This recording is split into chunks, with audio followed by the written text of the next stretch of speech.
estar otra vez compartiendo la palabra de Dios y quién sabe, ¿no? Hasta cuándo seguimos de esta manera. Pero qué bueno es que podamos tener este tiempo para estudiar su palabra. ¿Cuánto necesitamos de su palabra en este tiempo? Por eso les invito a orar y pedir la bendición de Dios. Señor, te damos gracias por tu palabra y porque podemos tener este medio para comunicarla. Y mi ruego es que tu Santo Espíritu obre en nuestros corazones, porque necesitamos oír tu voz. Las mismas palabras que le dijiste a tus discípulos en aquel aposento alto, pero que hoy sean una realidad en nuestra vida. Nosotros queremos oírlas, nosotros queremos vivirlas. Por eso háblanos, Señor, en el nombre de Jesús. Amén. Muy bien, vamos a continuar en este estudio del aposento alto. Y la semana pasada hemos visto que los discípulos estaban turbados. Estaban realmente preocupados porque el Señor se iba y ellos quedaban solos y estaban, la verdad, asustados. Un montón de pensamientos dentro de su corazón, ¿recuerdas? Porque por un lado las expectativas que tenían se habían roto, por otro lado el temor a la persecución, la ansiedad, el no saber qué iba a pasar y qué era la función que ellos iban a tener. El Señor va a dedicar este mensaje especialmente para los discípulos. Son las últimas palabras, las últimas instrucciones y va a enseñarles y a capacitarlos para la gran misión que ellos tenían por delante. Así que nosotros terminamos la semana pasada viendo este concepto de las obras. Decía, creedme que yo soy en el Padre y el Padre en mí. De otra manera, creedme por las mismas obras. De cierto os digo, el que en mí cree, las obras que yo hago, él las hará también, y aún mayores hará. Y dijimos que la palabra griega acá era mega obras hará. Obras grandísimas. Y claro, en la mente de los discípulos seguramente estaba la pregunta, ¿cómo? ¿Cómo nosotros vamos a hacer las obras que Jesús hacía? ¿De qué manera? El poder lo tenía Jesús, no nosotros. ¿Cómo es que vamos a hacer esas mega obras? El Señor entonces ahora en esta parte de su mensaje va a enseñarles los recursos que ellos necesitaban para ser capacitados para esas mega obras. ¿Qué recursos contaban ellos para poder realizar esas grandes obras que el Señor les anunció? Vamos a ver hoy los primeros dos recursos. En primer lugar, es el recurso de la oración. El gran recurso de la oración. Y el Señor va a repetir este recurso 3 veces. Uno en el capítulo 14, otra vez en el 15 y otra vez en el 16. Vamos a ver. Dice en el capítulo 14, versículo 13. Y todo lo que pidieres al Padre en mi nombre, lo haré, para que el Padre sea glorificado en el Hijo. Y otra vez, si algo pidieres en mi nombre, yo lo haré. Una promesa tremenda, pero sin embargo a veces mal entendida. ¿Por qué? Porque hay un énfasis en la expresión en mi nombre. Pero a veces simplemente ponemos estas palabras al final de la oración como si tuvieran un poder mágico, ¿no? Como si fuera una fórmula, que si yo digo en el nombre del Señor Jesús, ya está, ya se tiene que cumplir. Y entonces hay gente que dice, Señor, te pido que quites esta pandemia, y lo pido en el nombre de Jesús. Otro dice, Señor, desde que empezó la pandemia está mi suegra en mi casa y ya no aguanto más, así que te pido que te la lleves, o si no te la mando, ¿no? En el nombre de Jesús, y ya está, pongo en el nombre de Jesús y se tiene que cumplir. Pero realmente este no es el significado. ¿Qué quiso decir el Señor cuando dice en el nombre de Jesús? En mi nombre. Después va a decir, nada hasta ahora pediste en mi nombre, pedid en mi nombre. Hubo muchas explicaciones. Por supuesto, una dice por los méritos de Jesús. Claro, es que en nuestros méritos jamás podríamos llegar al Padre. Es por los méritos de Cristo que podemos llegar a Él y que nuestras oraciones son oídas. Pero creo que la expresión significa más que eso. A ver, en el Antiguo Testamento, cuando se utilizaba la expresión en mi nombre, significaba otra cosa. Encontramos, por ejemplo, dos vamos a citar. Una es en Deuteronomio, capítulo 18, versículos 19 y 20, y ahí el Señor da instrucciones diciendo, los profetas hablaban en nombre de Dios. Dice, cuando hablen en mi nombre, ustedes tienen que escuchar como si fueran directamente las palabras de Dios. Y después dice, y si alguno habla palabras que yo no dije y dice en mi nombre, a ese había que matarlo. Ahora, hablar en nombre de Dios era decir exactamente lo mismo que Dios me dijo que dijera. Vamos a dar otro ejemplo, a ver si es más claro. David esta vez. David envía, en 1 Samuel 25, él envía a 10 muchachos, jóvenes, para que vayan a hablarle a un tal Nabal, que sabemos que era necio, Nabal.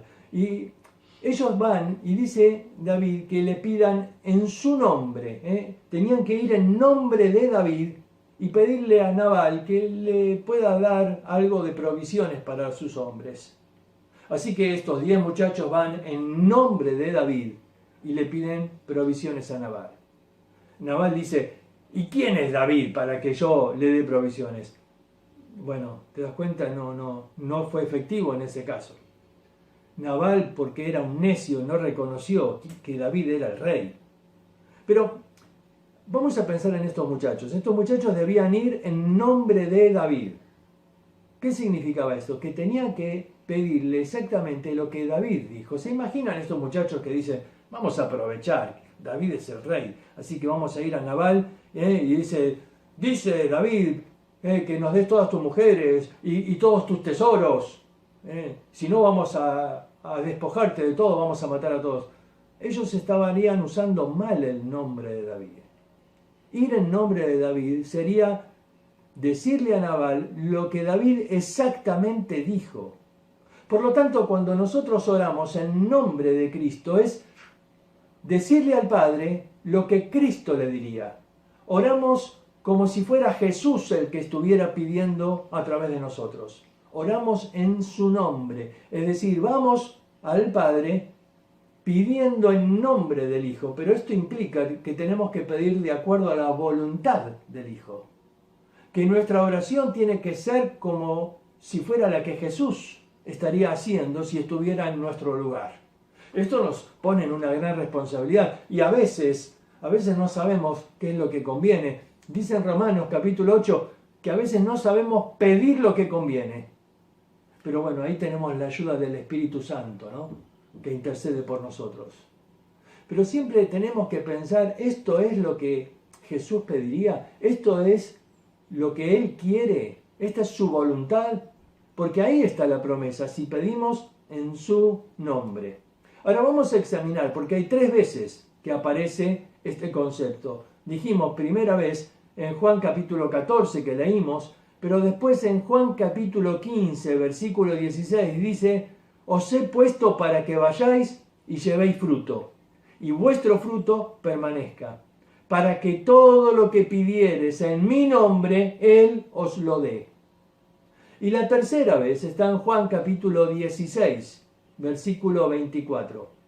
De cierto os digo, que todo cuanto pidiereis al Padre en mi nombre, os lo dará. Hasta ahora nada habéis pedido en mi nombre. Pedid y recibiréis, para que vuestro gozo sea cumplido. Ahora, 3 veces, 3 capítulos distintos, 3 contextos, aunque están todos dentro del Sermón del Monte. Perdón, del aposento alto. Del aposento alto. Vamos a ver cada uno de ellos. En Juan capítulo 14, el Señor dice que debemos pedir en cuanto a las obras. Jesús dice así, las obras que yo hago, ustedes harán, y aún mayores, mega obras harán.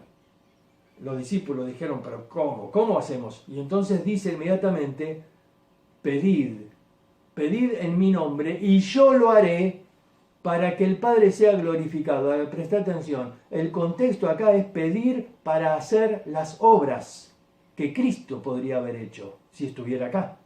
Pedir para las obras. Y dice Jesús ahí una promesa, pedid en mi nombre, pero dice, yo lo haré. Jesús es el que va a encargarse de responder, yo lo haré.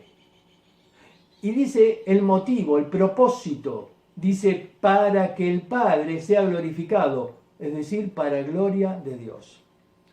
Aquí encontramos el primer contexto. Debemos pedir para que Jesús pueda hacer esas obras que Él hubiera hecho y que estas obras sean para la gloria de Dios. Hace ya justamente un año, en este tiempo, que mi suegro estuvo internado por algo que nos sorprendió a todos. Una gran piedra que atravesó su intestino, el duodeno, y de pronto su vida estaba en peligro. Hicieron una operación muy riesgosa. Y luego estuvo muchos días, creo que fueron unos 15 días en terapia intensiva, en coma inducido. Así que íbamos a verlo todos los días. Y claro, cada vez que estábamos con él ahí, orábamos. Y había personas, claro, ahí en esa terapia intensiva habría 10, 12 personas. Y todos estaban en situaciones críticas, por eso estaban ahí. Y la gente veía que orábamos por mi suegro, entonces nos pedía oración. Yo no sabía bien qué pedir, es complicado. Si pedís, por ejemplo, por sanidad y después se muere, nadie más va a creer, ¿no? ¿Qué pedís? ¿Ves? No sabemos pedir a veces como conviene, pero hubo un par de casos interesantes.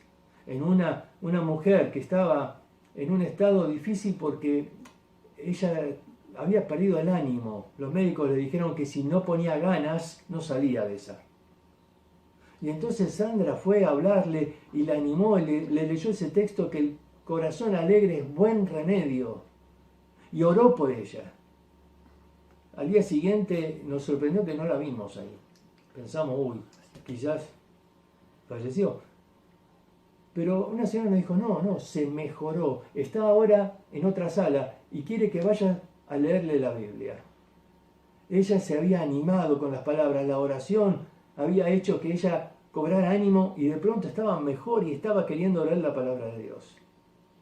Otro hombre que estaba cerca ahí, realmente en un cuadro lamentable, varios días estaba ya en una situación donde vivía artificialmente, con una máquina que hacía todo por él, y los médicos ya habían determinado ya cortarle, sacarle la máquina, y le dijeron a la esposa, bueno, si le sacamos la máquina no pasa de esta noche.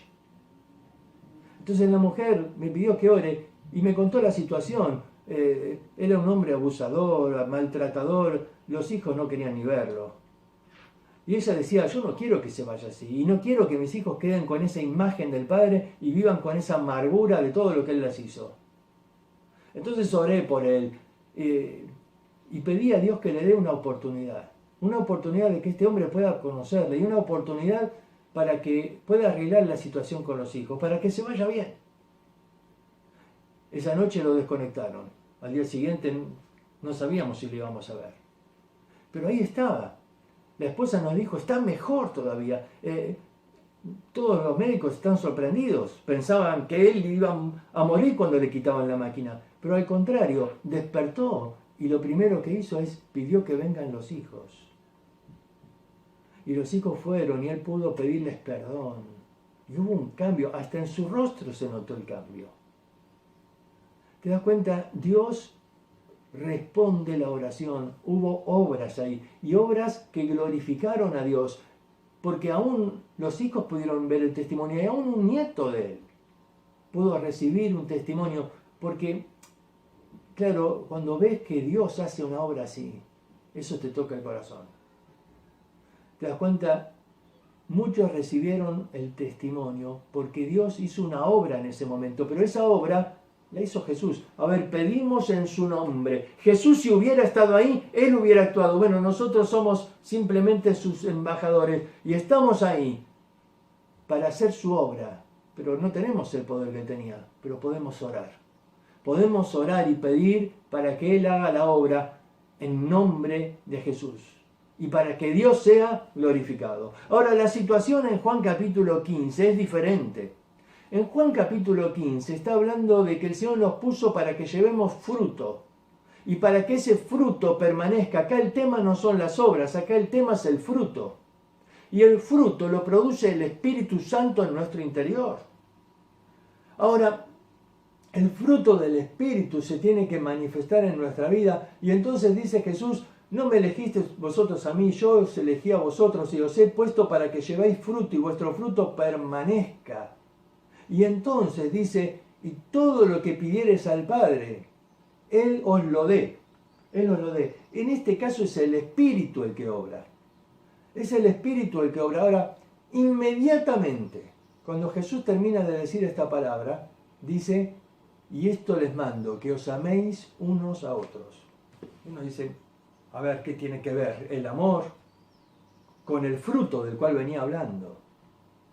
Es que en este contexto acá, Jesús está diciendo que nosotros tenemos que llevar fruto, y mucho fruto, y que ese fruto permanezca. Y dice que inmediatamente la forma de llevar fruto es pedir. Pedir en mi nombre, y el Padre te va a dar. El Espíritu Santo va a producir ese fruto. Inmediatamente dice, y que os améis unos a otros. Y me imagino a Pedro mirándolo ahí a Judas, ¿no? A este, ¿cómo lo voy a amar a este? ¿No? Y me imagino ahí la tensión que había. ¿Se acuerdan que entraron discutiendo a la cena? ¿Cómo voy a amar a este? El fruto del Espíritu puede producir en nosotros el carácter de Cristo. Ahora, tenemos que orar para hacer obras, pero tenemos que orar para ser como Cristo. Tenemos que hacer obras como si Cristo las hiciera para glorificar al Padre, pero tenemos que orar para que el Señor obre en nosotros, para que nuestro temperamento muestre a Cristo, para que el Señor se refleje en nuestra vida, y ahí es donde actúa el Espíritu Santo. Porque el fruto del Espíritu es amor, es gozo, es paz, es benignidad, bondad, fe, mansedumbre, es templanza. Y uno dice, no, porque yo no puedo controlar mi carácter, yo no puedo. Tú puedes, porque el fruto del Espíritu es templanza. Eso significa dominio propio. El Espíritu Santo es el que puede producir ese fruto en la vida para controlarnos y para que podamos manifestar a Cristo, para que la gente vea en nosotros a Cristo. Y esto va a dar fruto que lleve gloria al Padre. ¿Te das cuenta? Dice ahí entonces, pedid en mi nombre. Y el Padre va a hacer, va a obrar, y el Espíritu Santo va a obrar. Y entonces vamos a estar capacitados por el Espíritu Santo para mostrar a Cristo en nuestra vida. Pero en Juan capítulo 16, el concepto ahí son las aflicciones. Porque dice Jesús ahí, repitiendo otra vez, que Él iba a partir y que si bien el mundo iba a tener gozo, ellos iban a estar tristes, iba a haber aflicción. Y que eso va a durar un tiempo, pero en medio de esa aflicción dice, ustedes pueden orar y pedir a Dios en mi nombre. Ahora es muy interesante ahí el texto, Juan capítulo 16, versículo 24, porque fíjense, dice, hasta ahora nada habéis pedido en mi nombre, pedid y recibiréis para que vuestro gozo sea cumplido. Ahora, dice el 23, en aquel día no me preguntaréis nada. Bueno, la palabra que se traduce preguntar, en realidad, es preguntar pero en el sentido de pedir. ¿Vieron? A veces uno puede pedir a través de una pregunta, pedir, ¿no me alcanzarías esto? Entonces estás pidiendo. Acá el concepto es, no me vas a pedir nada. De cierto os digo que todo cuanto pidieres al Padre en mi nombre, Él os lo dará. Hasta ahora no habéis pedido nada en mi nombre. Versículo 26. En aquel día pediréis en mi nombre, y no os digo que yo rogaré al Padre por vosotros, pues el Padre mismo os ama, porque vosotros me habéis amado. A ver, ¿qué significa que Jesús no va a pedir? Él es el intercesor, claro que Él ora por nosotros. Lo que está diciendo acá es que nosotros ahora tenemos acceso a Dios directamente porque Él nos ama.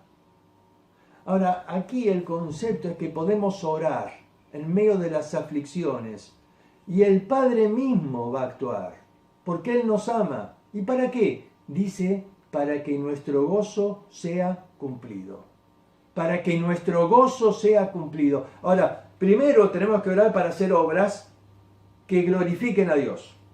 Y Jesús mismo dice, yo me encargo, yo las voy a hacer. Segundo, tenemos que orar para producir el fruto del Espíritu, para representar a Cristo en nuestra vida. Y pedid en mi nombre, dice, y el Padre te va a dar, te va a capacitar, el Espíritu Santo va a producir. Y va a producir ese amor que necesitas para amar a otros. ¿Ves? Para capacitarnos. Pero tenemos que orar cuando estamos en tristeza o cuando estamos en aflicción. Porque el Padre mismo va a contestar. ¿Por qué? Porque nos ama. Ahora, cuando un padre ve a sus hijos tristes, quiere hacer algo para alegrarlos. Quiere proveerles algo. Ahora el niño puede pedir cosas y el padre dice, no, esto no. Y el padre por ahí está haciendo el asado, ¿no? Y está haciendo el fuego, y vieron que a veces está húmedo y no prende, y a veces tiramos un poquito de nafta, ¿no? Y el fuego hace... Y el nene dice, ¡qué lindo, papá! Yo también quiero, dame nafta, dame que yo también quiero tirar. No, hijo, no, porque se nos quemaría todo, ¿no? ¿Ves? Por más que el niño llore y pida, no le darías nafta para que tire al fuego. ¿Por qué? Porque lo amás. Y porque lo amás, solo vas a darle aquello que sabés va a ser bueno para su vida. Por eso nosotros a veces vamos pidiendo a Dios cosas y Dios nos dice, no te las doy, ¿sabés por qué? Porque te amo. Y esto que me estás pidiendo no es lo que necesitas. Esto que estás pidiendo no va a ser bueno para tu vida. Claro, nosotros pensamos que es bueno. Jesús dijo, ¿quién de ustedes, si tu hijo te pide un huevo, le da un escorpión? A ver, no. Bueno, si ustedes saben dar buenas dádivas a sus hijos, ¿cuánto más Dios va a darles lo que es bueno? Y el Padre que nos ama quiere darnos lo que necesitamos para que nuestro gozo sea cumplido. Él nos quiere ver gozosos, claro. Como todo padre quiere ver gozosos a sus hijos. Ahora, a veces el padre le tiene que dar a su hijo un jarabe de esos horribles. Y se lo tiene que dar. ¿No? Sí, pero no quiere que esté gozoso. Sí, pero él va a tener gozo cuando está bien. Cuando está bien. Si está enfermo no va a tener gozo. Y esto es necesario. Y Dios permite cosas que a veces nos quitan el gozo, pero son necesarias. Sin embargo, en medio de la aflicción podemos orar. Qué recurso maravilloso el Señor nos dio, la oración. Creo que todavía ninguno de nosotros ha descubierto el potencial que hay encerrado en la oración. Porque, fíjense, en estos 3 veces que aparece, vemos que la oración puede mover a la Trinidad. Y que el mismo Jesús actúa en respuesta a la oración, y el Espíritu actúa en respuesta a la oración, y el Padre actúa en respuesta a la oración.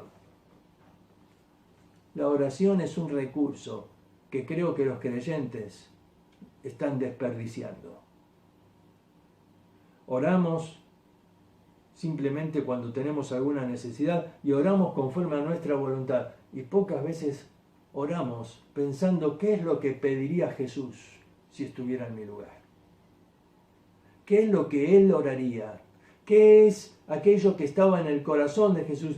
¿Qué era lo que Él se sentía movido a clamar al Padre? Porque yo tengo que orar como Jesús, en el nombre de Jesús. Eso significa en el nombre, como si fuera Jesús orando. Pedir al Padre en el nombre de Jesús.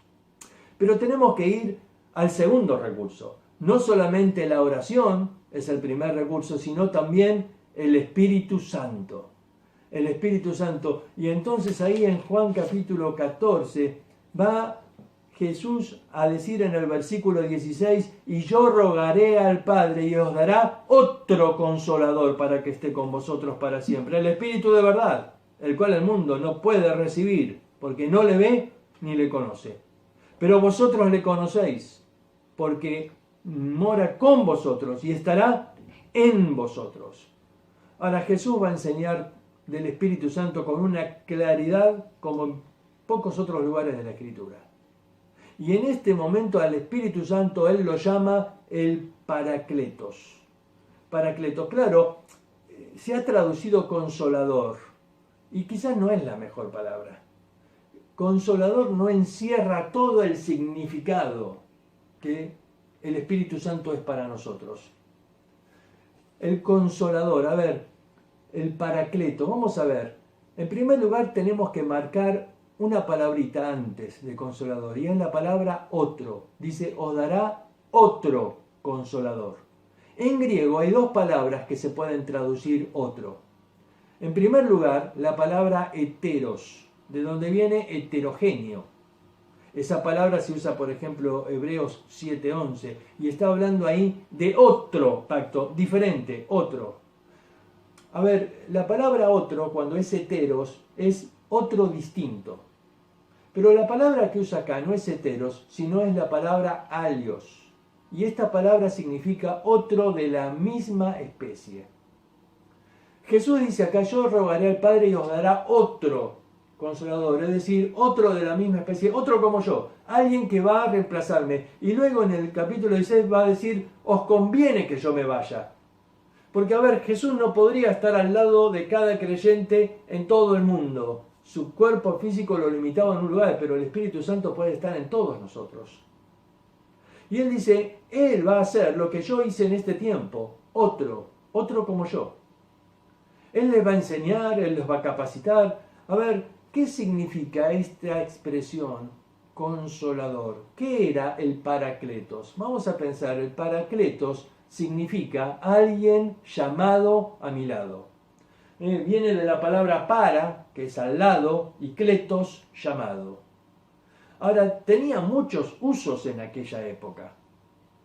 Jesús es llamado paracletos en 1 Juan 2:1, cuando se lo traduce abogado. Abogado tenemos para con el Padre. El paracleto era alguien que estaba al lado del acusado para defenderlo. Pero esa no es función del Espíritu Santo.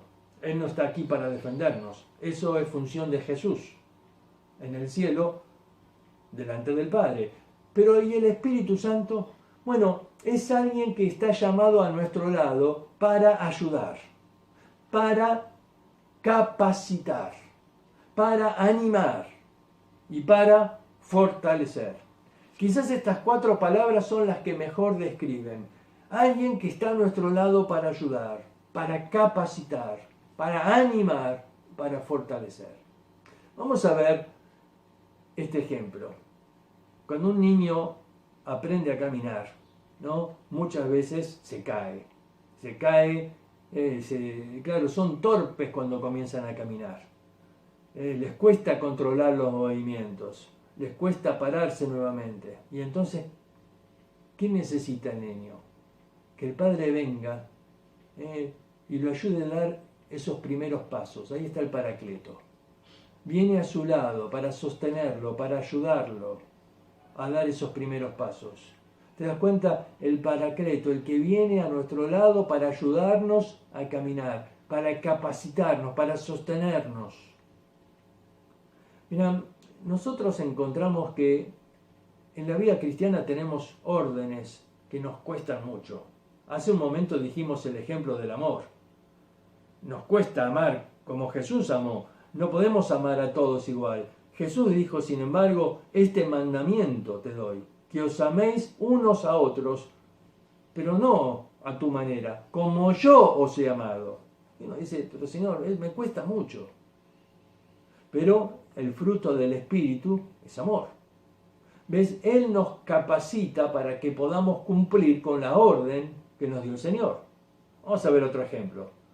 Dice 1 Tesalonicenses, también os rogamos, hermanos, que seáis pacientes para con todos.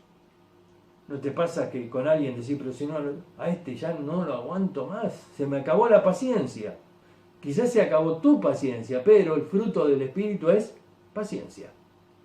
Es paciencia, ¿ves? Es la capacidad de soportar a personas que quizás nos la hacen difícil, ¿no?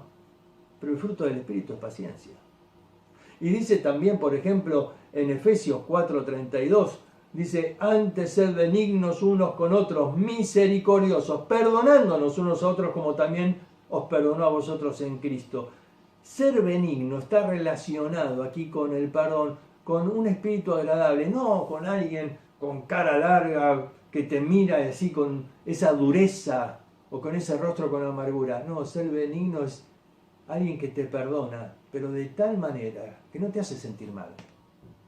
y de pronto uno dice, me cuesta, bueno, pero el fruto del Espíritu es benignidad.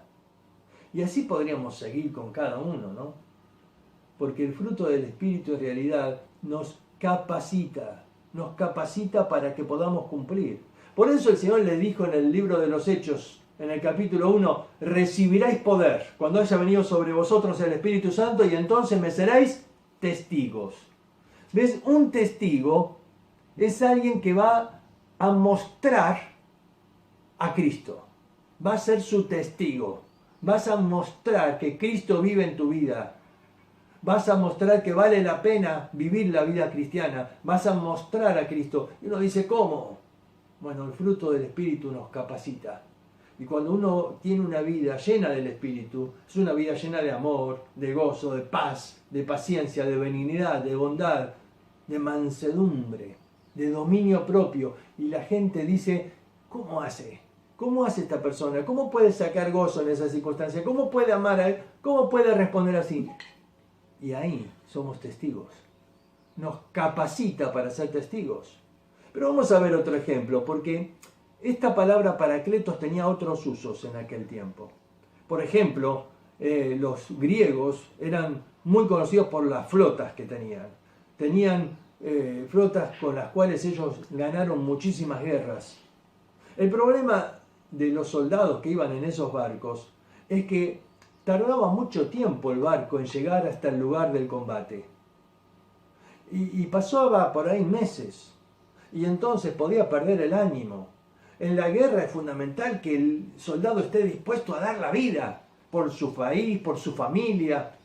Pero a veces el tiempo hacía que se desanimen y no estaban por ahí listos para la guerra. Así que en esa flota los griegos tenían un barquito. Mirá, ¿ves este barquito? Muy especial. Fíjate, este barquito tiene acá adelante el lugar para que se coloque una persona. Es como un púlpito en el agua. Un barquito chiquito que podría moverse y pararse y ponerse al lado de cada barco. Aquí colocaban a uno de los mejores oradores que ellos podían tener. Y el encargado de este orador llevaban este barquito, lo ponían al lado del otro gran barco donde iban los soldados. Y este orador los arengaba para la batalla. Les infundía ánimo para que puedan pelear y dar la vida. ¿Sabes cómo se llamaba ese barquito? Justamente este barquito se llamaba el Paracleto. El Paracleto. Era el que iba al lado para animar, para fortalecer al que estaba desanimado y para transmitirle ese fervor. Y el Espíritu Santo hace eso en nuestra vida. Mira, Timoteo era un muchacho que muchas veces luchaba con su temperamento, a veces se avergonzaba. ¿Cómo sabemos? Bueno, porque en 1 y 2 Timoteo, Pablo 5 veces le tiene que decir no te avergüences. Evidentemente tenía un problema ahí. Y en un momento Pablo le dice, el Señor no nos dio un espíritu de cobardía, sino de poder, de amor y de dominio propio. A ver, Él puede encender el fuego de ese amor y puede darte ese dominio propio para aún esa vergüenza y esa timidez pueda ser dominada por Él y animarte a hablar cuando humanamente pensás que no podés hablar. A veces el Espíritu Santo, y a veces, no sé si te ha pasado, a mí me ha pasado, que no me animaba a hablar en la escuela, donde todos se burlaban y se reían de mí. Y en un momento el Señor hace lo que Él siempre hace. Crea oportunidades, utiliza circunstancias. Y en un momento me vi frente a ellos con la necesidad de tener que hablarles algo. Y no quería hablar y no sabía cómo hablar. Pero el Espíritu Santo usó, me animó, me dijo dale.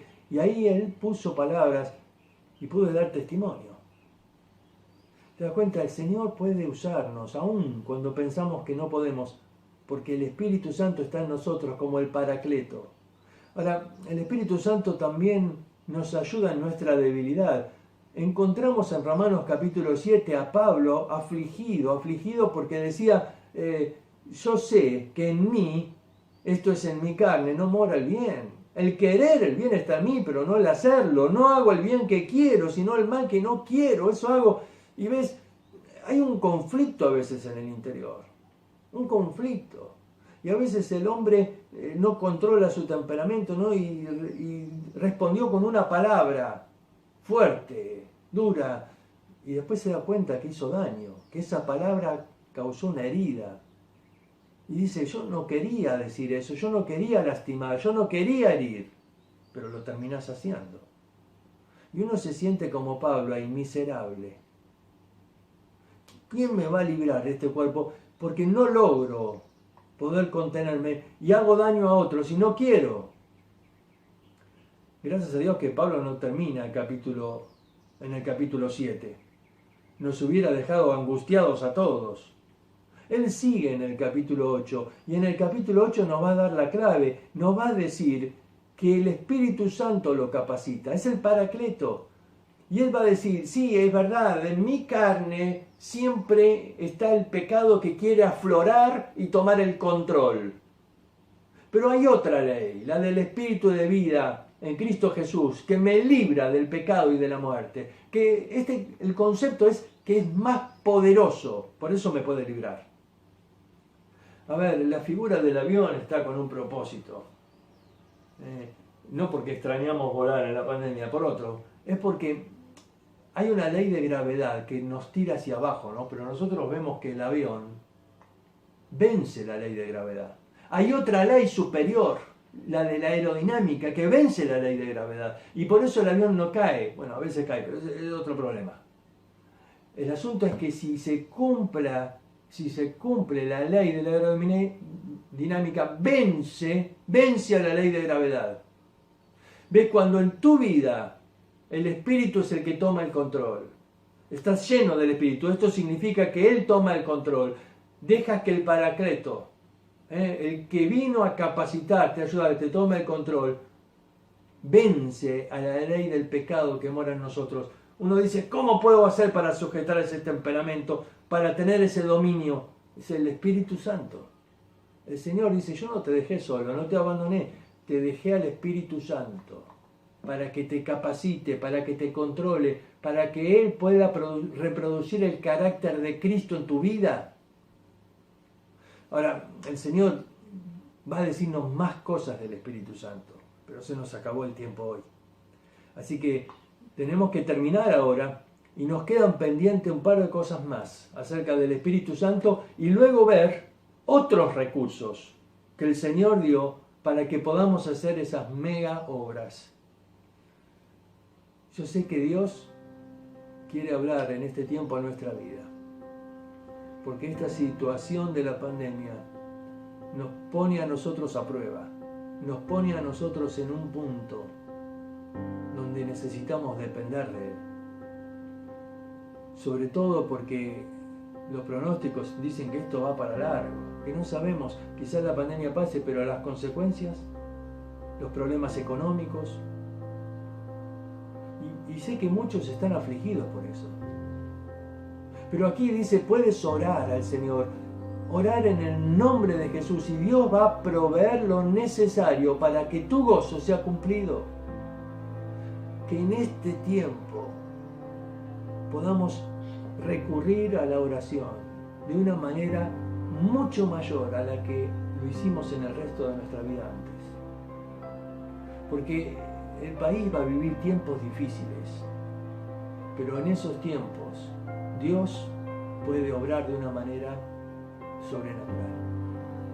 Y tenemos que clamar al Señor, pedir al Señor que obre y que utilice todo esto para que muchos puedan venir a Cristo, para que muchos en su angustia busquen al Señor y para que nosotros podamos ser instrumentos en sus manos, para que podamos mostrar el amor de Cristo a otros.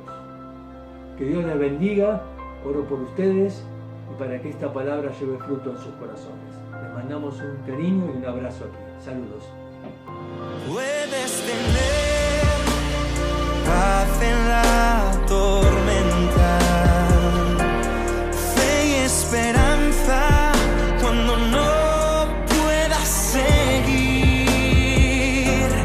y aun con tu mundo hecho pedazos, el Señor